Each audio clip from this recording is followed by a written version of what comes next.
문재인 대통령이 코로나 극복을 위해 내년 604조 원 규모의 슈퍼 예산을 편성했습니다. 한국은행의 기준금리 인상 영향으로 5대 은행의 정기예금 잔액 이틀 만에 5조 원 가까이 불어났습니다. 고승범 신임 금융위원장이 오늘 오전 취임식을 열고 가계부채 관리를 최우선 목표로 내세웠습니다. 이번 달 국내 채권 시장에서 외국인 투자자가 6조 원 이상을 사들이며 보유 비중이 9%대까지 커졌습니다. 센 경제라이브 시작됩니다.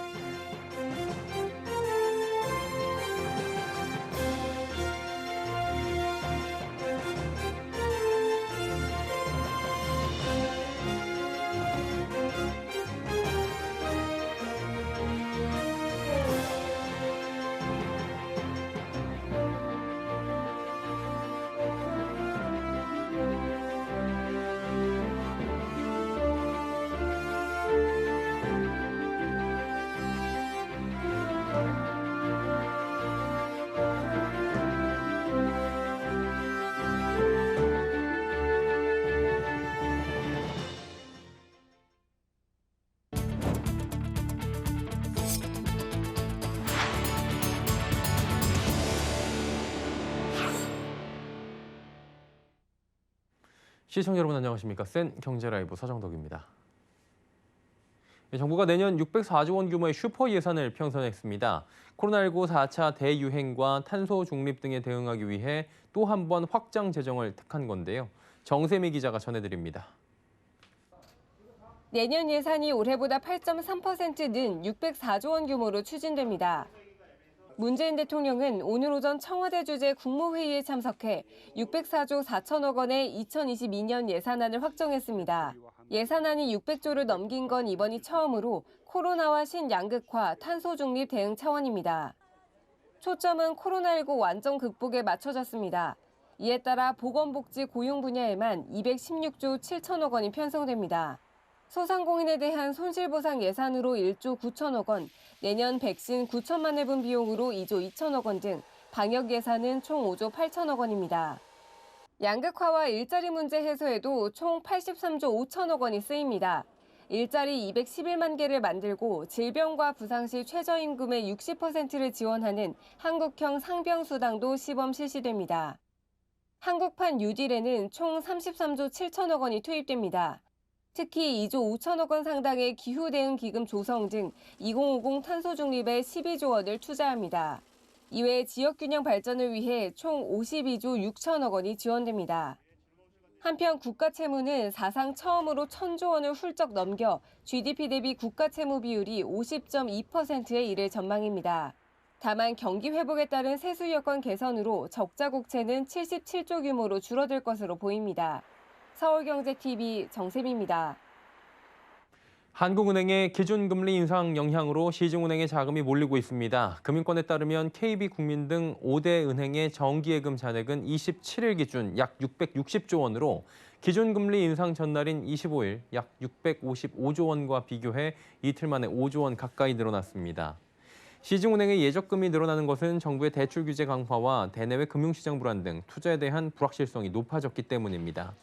시중은행들은 이번 주부터 예적금 금리 조정에 들어간 가운데 연내 기준금리 인상 가능성도 있어 자금 이동은 더 빨라질 것으로 보입니다. 금융위원회 고승범 호가 오늘 공식 출범부터 강력한 가계부채 억제 메시지를 내놨습니다. 추석을 전후해 추가적 대책을 내놓고 서민들의 대출 절벽 문제는 만기 재연장 등 추석 전에 결론을 낼 전망입니다. 윤다혜 기자입니다. 고승범 신임 금융위원장이 오늘 오후 취임식을 갖고 정식 업무에 돌입했습니다. 고 위원장은 첫날부터 현재 금융당국의 최우선 과제는 가계부채 관리임을 강조했습니다. 고 위원장은 취임사에서 최근 1년 반 동안 급증한 가계부채가 거시경제 및 금융시장 안정을 훼손하지 않도록 철저히 관리해야 한다고 밝혔습니다. 이어 그는 과거 1997년 외환위기, 2003년 신용카드 대란, 2008년 글로벌 금융위기, 2011년 남유럽 재정위기 등 크고 작은 금융위기의 이면에는 모두 과도한 부채 누적이 자리 잡고 있었다고 지적했습니다. 그러면서 급증한 가계부채가 내포한 위험 요인을 제거하는 데 모든 수단을 동원하고 정책 역량을 집중하겠다고 강조했습니다. 이에 금융권에서는 고승범표 가계부채 추가 대책이 9월 안에 나올 것으로 예상하고 있습니다.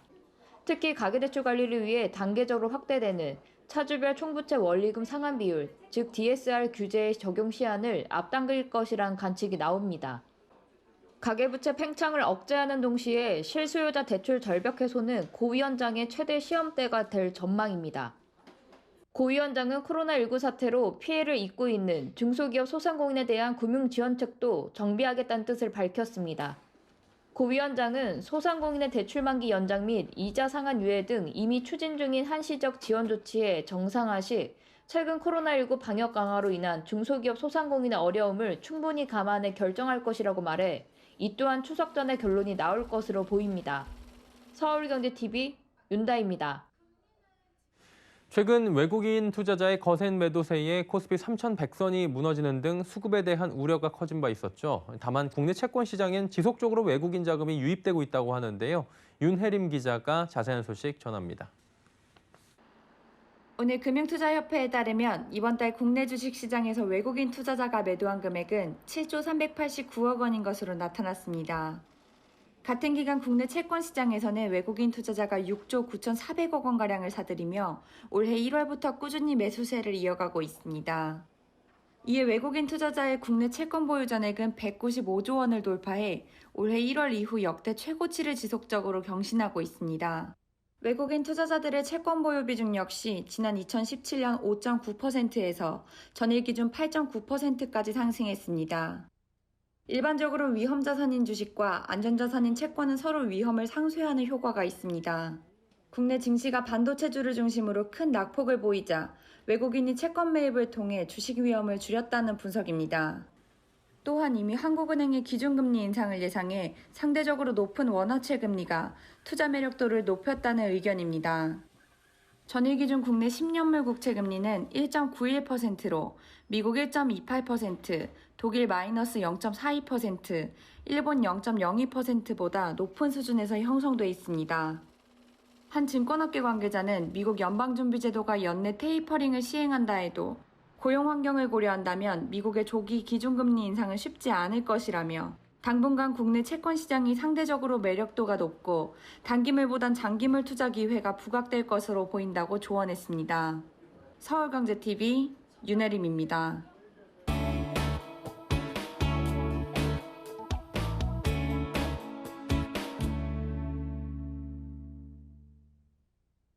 국토교통부가 역대 최대 규모인 60조 9천억 원 규모의 내년도 예산안을 공개했습니다. 코로나19 위기 극복을 위한 국가 균형 발전 투자 확대, 또 주거 안정망 구축, 편리한 교통 서비스 등을 집중해 예산안을 편성한 건데요. 부동산부의 설석용 기자 연결해서 하나하나씩 좀 짚어보는 시간 갖도록 하겠습니다. 나와 있습니까? 네, 안녕하십니까? 역대 최고의 규모라고 하는데 이게 어디에 얼마나 쓰이는 겁니까? 예, 국토부가 오늘 발표한 내년도 예산액은 60조 9,399억 원입니다. 예. 올해보다 6.8% 증액했는데요. 국토부의 예산 편성 방향은 코로나 위기로부터의 회복을 적극 지원하고 미래를 준비하는 투자, 든든한 주거 안전망 구축, 안전 강화와 편리한 교통 사업 등 세 가지입니다. 주거 취약계층 지원 및 기초생활보장 등 복지 분야에 중점 투자하고 도로와 철도, 물류 등 SOC 예산은 필수 교통망 확충 등 질적 성장을 위한 요소를 반영했습니다. 예, 개괄적으로 들어봤고요. 설 기자 조금만 더 구체적으로 저희가 들어볼 수 있습니까? 네, 코로나19 장기화로 인한 경제 침체를 극복하기 위해 지역경제 활성화와 국가 균형 발전을 위한 사업에 예산을 집중 편성했습니다. 먼저 지난 2019년 예비 타당성 조사를 면제받은 사업들의 안정적인 추진을 위해 7,874억 원을 투자하기로 했습니다. 평택 오송철도 2복선화와 김천과 거제를 잇는 남부 내륙철도 사업 예산을 반영했고 포항과 동해를 잇는 동해선 단선 전철화와 서남해안 관광도로 등도 본격적으로 공사를 진행하겠다는 계획입니다. 또 지역 성장 거점을 육성합니다. 이를 위해 도심 융합특구에 25억 원, 노후공단 기반시설 정비 사업에 766억 원을 지원하기로 했습니다. 지역 경제 거점을 철도, 도로, 항공 등 주요 교통망으로 촘촘히 연결하고 지방 광역권 메가시티를 지원하기 위해 서울 세종 고속도로, 서해선 복선 전철, 울릉 공항 건설 사업 등의 계획 수립비와 공사비 등을 편성했습니다. 예, SOC 사업이 향후 지역 경제 성장의 발판이 될 수 있기 때문에 예타 면제 사업에 대해서 조속히 추진하겠다는 입장인 것 같고요. 또 미래 혁신 성장을 위해 한국판 뉴딜 정책 지원을 추진한다고 하는데 좀 전해주시겠습니까? 네, 노후 공공임대주택 그린 리모델링을 지원하고 안산과 전주, 울산을 수소 시범 도시로 구축하겠다는 계획도 내놨습니다. 또 국민 생활의 필수 서비스인 물류 서비스의 질 제고와 포스트 코로나 대비 급증하는 물류 수요를 대응하기 위해 디지털 실증단지 지원, 2차 보전 등을 위한 예산을 확대 편성했습니다. 국토교통 혁신 기술을 보유한 중소벤처기업 스케일업 지원을 위해 국토교통 혁신펀드를 지속 운영하고 건설 현장 최일선에 있는 기능인 기술 교육으로 건설 품질을 강화하고 일자리 연계를 위해 건설 기능인 등급제를 신규로 추진하겠다는 방침을 밝혔습니다. 특히 부동산 시장 혼란기가 계속되고 있는 만큼 주거안전망 사업 예산에 대한 관심이 높은데요. 분야별로 봐도 도로철도 등 전통적인 SOC 예산 증가율보다 주택, 기초생활보장 등 복지 분야 증가율이 8.5%로 더 높았습니다. 먼저 주거급여 선정기준 상향으로 수급 대상을 확대하고 기준 임대료를 최저 보장 수준 대비 100%로 현실화하기로 했습니다. 주거급여 예산은 올해 1조 9,879억 원에서 내년에는 2조 1,819억 원으로 증액했습니다. 내년에 공공주택 21만 호 공급 계획 목표를 달성하고 좋은 입지의 임대주택을 제공하기 위한 임대 건설 단가 인상, 매입 전세 임대주택 지원 단가 인상 등도 예산에 반영됐습니다. 또 무주택 실소유자 지원을 위한 구입자금 융자와 전월세자금 융자를 지속적으로 지원하고 무주택 청년의 주거불안 해소를 위해 월세를 20만 원까지 최대 12개월 동안 지원하는 청년 월세 한시 지원 사업 예산을 신규로 편성했습니다. 교통약자 이동 편의 증진을 위해 저상버스와 장애인 콜택시 지원 사업 예산을 727억 원에서 1,091억 원으로 확대 편성했습니다. 또 기존 무보험, 뺑소니 사고 피해자뿐만 아니라 차량 낙하물 사고 피해자 보장을 확대하기 위해 관련 예산을 총 597억 원으로 지난해보다 15.5% 증액했습니다. 그리고 또 산업 현장 내의 안전 강화를 위한 예산도 증액됐다고 하는데 이 부분 어떻습니까? 네, 건축안전 지원 예산을 대폭 확대하고 중대재해처벌법 대비를 위한 산업 현장 안전 강화, 디지털 SOC 등 국토교통 안전 분야 예산을 증액했습니다. 먼저 기존에 운영 중인 건축정보 시스템의 해체 공사 안전 강화를 위한 기능을 추가하고 건축 안전 예산을 확대 편성했는데요. 건축 정보 시스템 예산은 올해 59억 원에서 내년 125억 원으로, 건축 안전 예산은 올해 108억 원에서 내년 541억 원으로 대폭 늘렸습니다. 또 건설 현장 사고 및 인명 피해 예방을 위해 국토안전관리원의 현장 점검을 확대 지원하고 내년부터 시행되는 중대재해처벌법을 대비해 도로건설 관련 안전전담 감리원을 배치하기로 했습니다. IoT와 빅데이터 등 첨단 기술과 SOC의 융합을 통해 도로와 철도, 교량 등 노후화된 기반 시설을 효율적으로 유지 관리하기 위한 SOC 스마트화 투자도 확대하기로 했습니다. 네, 그리고 광역교통망 구축 사업에 대한 예산도 지금 많은 분들이 관심 갖고 있는데요. 광역급행철도 노선, GTX나 광역철도 등에 대한 예산은 지금 어떻게 편성되고 있습니까? 네, 마지막으로 국민이 실생활에서 체감할 수 있도록 광역교통 서비스를 획기적으로 개선하겠다고 밝혔습니다. 예산은 올해 1조 9천억 원 규모에서 2조 4천억 원 규모로 확대 편성했습니다. 먼저 GTX를 비롯한 광역도시철도, 광역 BRT, 알뜰 마일리지 사업을 지속적으로 추진하겠다는 방침을 밝혔는데요. 광역도시철도 GTX A, B, C 노선과 신분당선 등 광역 거점 철도 건설을 차질 없이 진행하기 위해 1조 9천억 원을 편성했습니다. 파주와 삼성, 동탄을 잇는 GTX A 노선 사업에 4,609억 원, 송도와 마석을 잇는 GTX B 노선 사업에 803억 원, 덕정과 수원을 잇는 GTX C 노선에 1,030억 원을 편성했습니다.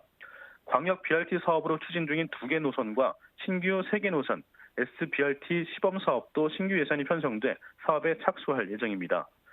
또 자전거와 보행 등 친환경 수단과 연계해 대중교통을 이용할 경우 마일리지를 지급해 교통비를 최대 30% 절감하고 탄소 중립에 기여하는 광역 알뜰카드 연계 마일리지 사업 예산도 96억 원에서 153억 원으로 대폭 확대했습니다. 예, 집값 급등세가 지금 계속되고 있는데요. 주거 안정은 물론이고 신도시 등 지역 거점을 잇는 광역 교통망 구축에 대한 지금 관심이 뜨거울 수밖에 없는 상황이죠. 예산 잘 쓰일지 지켜보도록 하겠습니다. 부동산부의 설석용 기자였습니다. 고맙습니다. 감사합니다.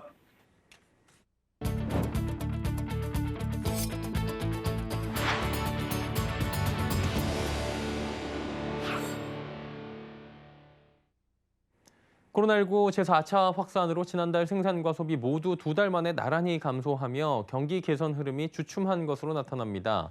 통계청에 따르면 지난달 전산업 생산 지수는 112.1포인트로 전달보다 0.5% 줄어들었습니다. 4월과 5월 감소했다가 6월에 반등했던 전산업 생산, 7월 다시 마이너스로 돌아선 겁니다. 광공업과 서비스업 생산은 각각 0.4%, 0.2%씩 늘었는데 공공행정과 건설업 생산이 각각 8.3%와 1.9%씩 줄어들었습니다.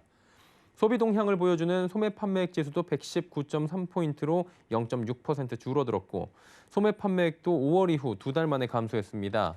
현재 경기를 나타내는 동행지수 순환 변동치는 전달보다 0.1포인트 올랐지만 향후 경기를 예측하는 선행지수 순환 변동치는 0.2포인트 줄며 14개월 만에 하락 전환했습니다. 국토교통부는 지난달 주택 매매량이 총 88,937건으로 작년 동월과 비교해 37.1% 감소한 것으로 집계됐다 밝혔습니다. 이는 전달과 비교하면 비슷한 수준인데요. 특히 서울 주택 거래량은 11,014건으로 1년 전보다 58.7%가 줄었습니다. 일부에선 신고가 거래가 나오고 있는데 거래량 자체가 거의 없는 거래 절벽 상황이 계속되고 있는 분위기입니다. 임대차 신고제 자료와 확정일자 신고 자료를 합산한 7월 전월세 거래량은 총 20만 3,251건으로 집계됩니다. 이는 전달과 비교해 1.3%, 작년 같은 기간과 비교해 10.9%씩 각각 증가한 수치입니다. 남양유업 매각이 끝내 불발될 가능성이 커지고 있습니다. 오늘이 매각 기일인데요. 홍원식 회장 측에서 아무런 움직임이 포착되지 않고 있는 상황입니다. 회사 측에서는 매각 기일을 넘긴 내일에야 홍원식 회장의 입장 발표가 있을 것이라는 설명입니다. 매각 기일은 오늘인데 왜 아무 말이 없을까요? 문다혜 기자입니다. 홍원식 남양유업 회장이 남양유업을 사모펀드 한행컴퍼니에 매각하겠다고 한 것은 지난 5월. 주식 양소도 계약에 따라 오늘까지는 대금 지급이 이뤄져야 합니다. 그런데 홍 회장 측에선 아무런 움직임도 포착되고 있지 않습니다. 매각이 사실상 물 건너갔다는 평가가 나오는 이유입니다. 홍 회장이 돌연 마음을 바꾼 것은 매각가가 헐값으로 책정됐다는 판단 때문인 것으로 알려졌습니다. 여기에 매각을 둘러싼 홍 회장 측과 한행컴퍼니의 다툼은 이미 소송전으로 넘어간 마당이라 극적인 협상 가능성도 희박합니다. 어제 한행컴퍼니는 홍 회장 등을 상대로 계약 이행을 촉구하는 소송을 냈다는 사실을 밝히며 홍 회장을 압박했습니다. 한행컴퍼니는 소송에 착수하는 이유로 홍 회장 측의 이유 없는 이행 지연과 무리한 요구, 계약 해제 가능성 시사를 꼽았습니다. 계약상 비밀 유지 의무로 인해 남양유업의 요구가 무엇인지 밝혀지진 않았지만 업계는 매각금 2배 인상, 두 아들의 고용 유지, 백미당 사업부 분할 등으로 추측하고 있습니다. 일단 홍 회장은 최종 시한까지 협상을 계속할 것으로 협상이 타결되지 않으면 계약 해제 가능성까지 염두하고 있는 것으로 알려졌습니다.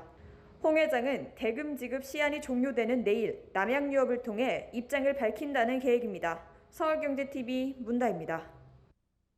3N이라고 불리는 국내 게임의 대장주죠. NC소프트의 시가총액이 4조 원가량 증발했다고 합니다. 반면 게임업계의 진주로 불리는 펄어비스, 코스닥 시가총액 3위까지 올라섰다고 하는데요. 어찌된 일인지 서청석 기자가 전해드립니다.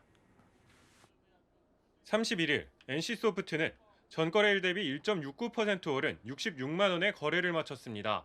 4거래일 연속 하락을 멈추고 5거래일 만에 반등에 성공했지만 그동안 하락폭에 비하면 미미한 수준입니다. NC소프트는 지난 26일 올해 최대 기대작 블레이드 앤 소울2를 출시했습니다. 오랜만에 출시되는 대작 게임이었지만 기대에 미치지 못하는 성적을 거두며 흥행에 실패했습니다. 흥행 참패는 곧 주가 하락으로 이어졌습니다. NC소프트의 주가는 게임이 출시된 26일 하루 만에 15% 급락했고 하락세가 이어지면서 3거래일 만에 무려 22% 이상 떨어졌습니다. 그러는 사이 연일 52주 신저가를 경신하기도 했습니다. 같은 기간 시가총액도 크게 감소했습니다. 게임 출시 전 약 18조 3,700억 원 수준이었던 시총은 3거래일 만에 약 4조 1,000억 원이 증발한 14조 2,400억 원 규모가 됐습니다. 이에 한국투자증권, NH증권 등은 NC소프트에 대한 부정적 의견을 밝혔습니다. 한국투자증권은 신작 게임의 흥행 실패에 투자 의견을 매수해서 중립으로 변경했고 NH증권은 목표 주가를 105만 원에서 25.7% 낮춘 78만 원을 제시했습니다. 전문가들은 신작 게임이 기존 게임들과 큰 차이 없는 과도한 과금 모델, 확률형 아이템, 버그 등 최적화에 실패해 초기 유저들의 호응을 얻지 못했다며 올해 매출액 전망치 역시 하락이 불가피하다고 평가했습니다. 반면 펄어비스는 26일 독일 최대 게임쇼 게임스컴에서 공개한 신작 게임 도깨비 트레일러가 좋은 반응을 보이며 주가에도 영향을 미쳤습니다. 도깨비 트레일러 공개 후 3거래일 만에 펄어비스 주가는 7만 원에서 약 45.7% 오른 10만 2천 원에 거래를 마쳤습니다. 다만 오늘 주가는 전거래일 대비 7.55% 내린 94,300원에 장을 마감했습니다. 주가가 크게 오르면서 펄어비스는 카카오게임즈, 셀트리온 제약을 밀어내고 단숨에 코스닥 3위로 올라섰습니다. 바로 밑에 있는 셀트리온 제약과의 시가총액 차이는 불과 600억 원에 불과합니다. 서울경제TV 서청석입니다.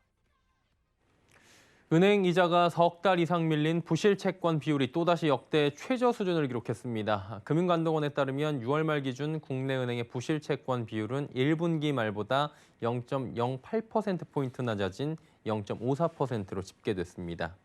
지난해 3분기부터 4분기 연속 최저 기록을 세우고 있는 겁니다. 부실 채권은 12조 2천억 원으로 전분기 말보다 1조 6천억 원 정도 감소했습니다. 부실 채권 중엔 기업 여신이 10조 5천억 원으로 전체 부실 채권의 86%를 차지합니다.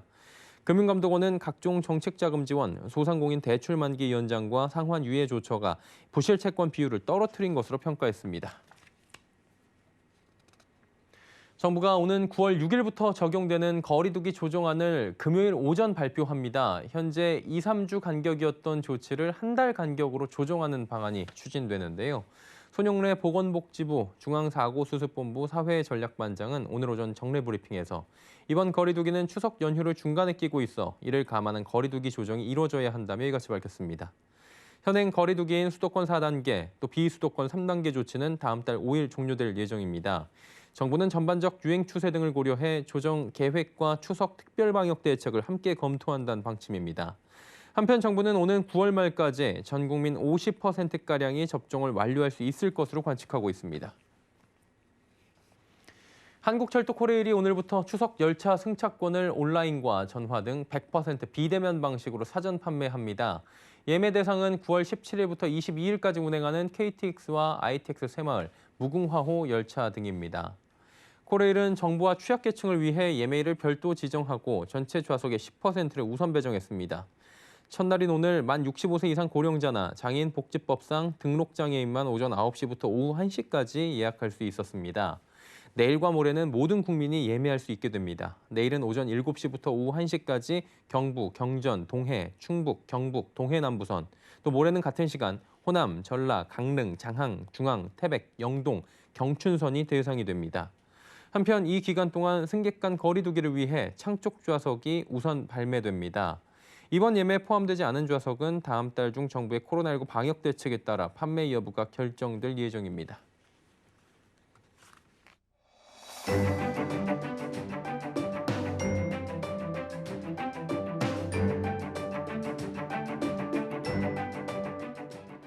안녕하세요. K웨더 라이프스타일 예보 박유라입니다. 현재 전국이 대체로 흐린 가운데 중부와 경북 북부를 중심으로 비가 오고 있습니다.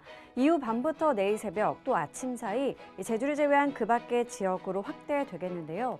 수도권과 강원 북부는 내일 아침까지, 충청도는 내일 낮까지 비가 오다 그치겠고요. 그 밖의 지역은 종일 비가 이어지겠습니다. 특히 비구름에 직접 영향권에 들 땐 시간당 50에서 70mm의 강한 비가 쏟아질 때가 있겠고요. 순간 풍속 55km의 강풍까지 불겠는데요. 보행 및 교통안전에 각별히 유의하셔야겠습니다. 우선 내일까지의 비 양을 살펴보면 경기 남부와 충청, 경북의 최고 250, 서울과 경기 북부, 강원의 최고 150mm 이상, 그 밖의 지역은 30에서 80mm가 되겠습니다. 이미 많은 비가 내려 지반이 약해진 곳이 많은데요. 산사태나 축대 붕괴, 낙석 등의 사고에 대비하셔야겠습니다. 내일은 서해상에서 다가오는 기압골의 영향을 받겠습니다. 다음은 자세한 지역별 날씨입니다. 중부지방 비가 오면서 선선하겠습니다. 낮 기온 서울 25도, 춘천 24도, 대전은 27도를 보이겠습니다. 동해안 비가 내리면서 서늘한 하루가 예상됩니다. 낮 동안 속초와 강릉 21도가 되겠습니다. 남부지방 비가 오는 곳은 더위가 쉬어가지만 비 소식이 없는 제주는 32도 안팎의 더위가 예상됩니다. 전해상으로 비가 오겠고요. 물결은 서해와 동해상으로 최고 3m까지 높게 일겠습니다. 계속해 기압골의 영향으로 비가 오는 날이 많겠는데요. 모레는 전국에 비가 내리겠고 충청 이남은 금요일까지 이어지는 곳이 있겠습니다. 날씨였습니다. 센 경제 라이브 저희가 준비한 소식은 여기까지입니다. 편안한 저녁 시간 보내시길 바랍니다. 고맙습니다.